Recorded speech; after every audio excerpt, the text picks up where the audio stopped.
Hello, Scott here, Yaskawa America Motoman Robotics Division. Today we're going to look at a very convenient function in the DX100 programming pendant called I/O Variable Customize.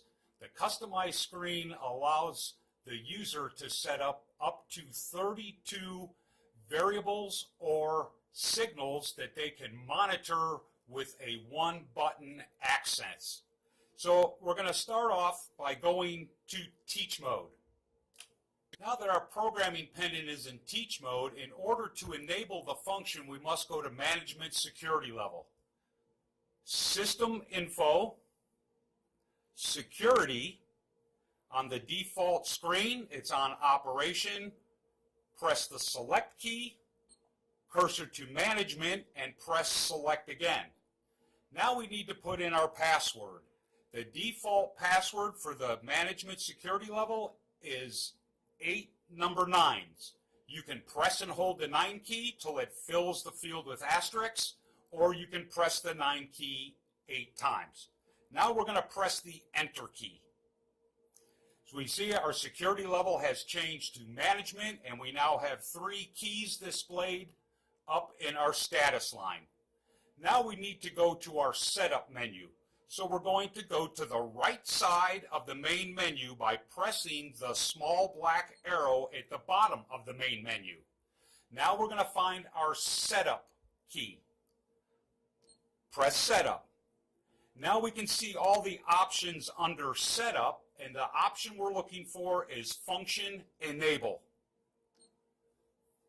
Inside our function enable, we can cursor down to the I/O variable customize function. By default, it is set to invalid. We're going to press our select key, and we're going to make that function valid. Now that our function is valid, we're going to go back to the left side of the main menu, and we're going to go to our application icon. In this case, we have a welding application set up. So under my welding application icon, I'm going to find a new menu, I/O Variable Customize. I'm going to open up this I/O Variable Customize screen, and I can see that I have up to 32 fields. We're only displaying 14, but there are 32 fields available to us. I'm going to move my cursor over to the first field, and I'm going to press select. And I can see that I can set it up to not monitor. I can set up an input or an output signal for monitoring or for actually executing in teach mode. I also have the option for a B variable, an I variable, or a D variable. These variables may be used to set data, and I can monitor this screen live, real time, while the robot is executing to watch what my data input is into these fields. So we're going to choose a variable for this particular setup, and we're going to choose a B variable. And we'll say that our parts are being counted in B0. So I'm going to type in the 3 zeros into my field, and I'm going to press enter. So now that shows me that I've got B0 set, and it's giving me a content. So my B variable currently is at 0.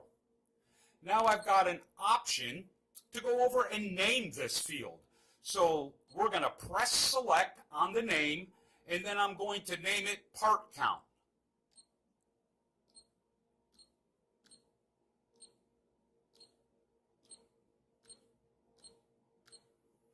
After I've named my field, I'm going to press the enter key. Now I can also press the enter on the touch screen or on the programming pendant, it doesn't matter. So now I've got my name named. So if I go into my variable icon and go to my byte variables, I can see that that name has ported over right into my name file. So now my variable is named for part count.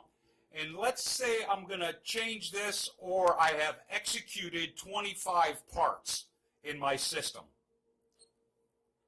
So I've changed the data to 25. Now if I go back to my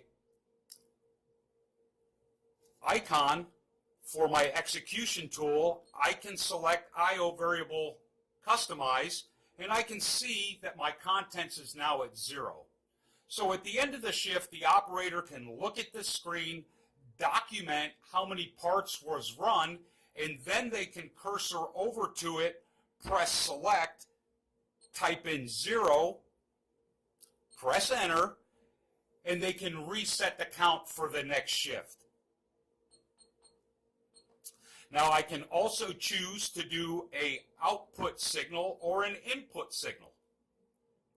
When I select on the in and out, it's asking for an address. It's not asking me for what output number I want to use or what input number I want to monitor.